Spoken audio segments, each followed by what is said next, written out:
Title Update 3 Operation Dark Hours is another milestone in the Division's 2 Year 1 roadmap. It is the addition of the first 8-player raid in the history of the Division, but it's also a lot more. In general, it is also a realignment and balance pass that affects the NPCs, talents, weapons, gear, and some big adjustments to the PvP content. The normalization was reworked, new PvP modifiers were introduced, and there were also major adjustments to the Dark Zones. Besides that, it should also help you in your gearing up process, make crafting more viable, and also provide you with more ways to accumulate blueprints.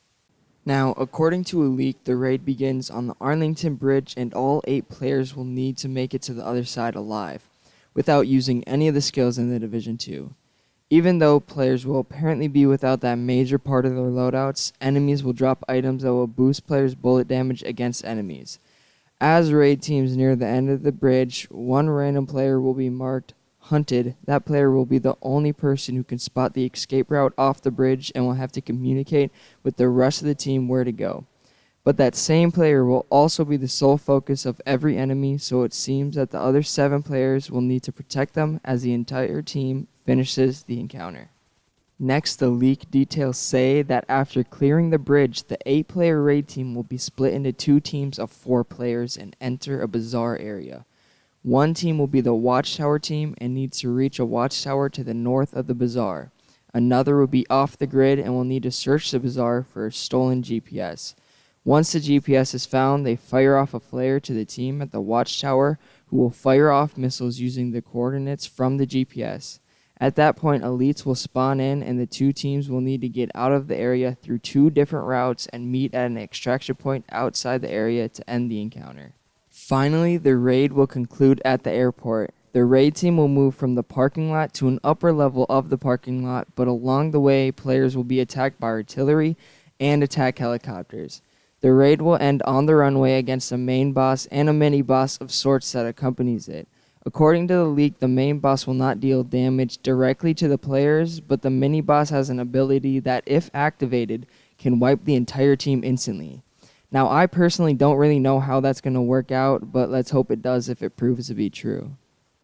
The leaked Division 2 details also say that there will be power play items that will drop randomly from special enemies throughout the course of the raid. These special items will last only a short time and will do special things for players, including restocking their ammo, giving infinite recharge of skills, show hidden stashes, turn hunters against elites, and unlock a hidden checkpoint.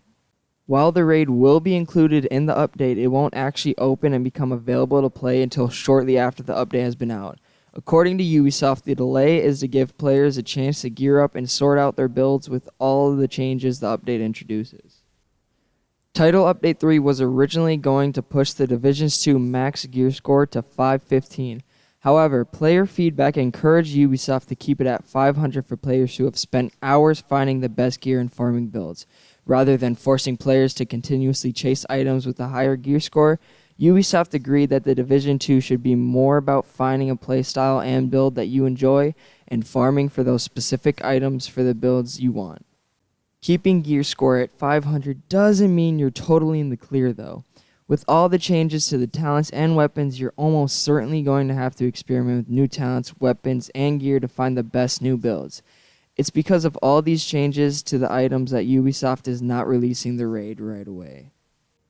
Now, of course, there are going to be rewards that can be earned within Operation Dark Hours, but I think the most popular one is that if you are the first 8-player raid team to complete the raid, you get immortalized in the White House.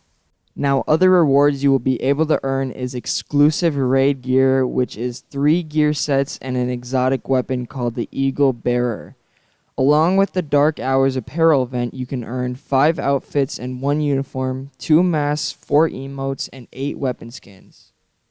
Operation Dark Hours comes out on the 16th of May, so be prepared and I hope to see you there. If there's anything I missed or you'd like me to touch more on something, please let me know down in the comment section. All is appreciated, and I'll see you in the next one.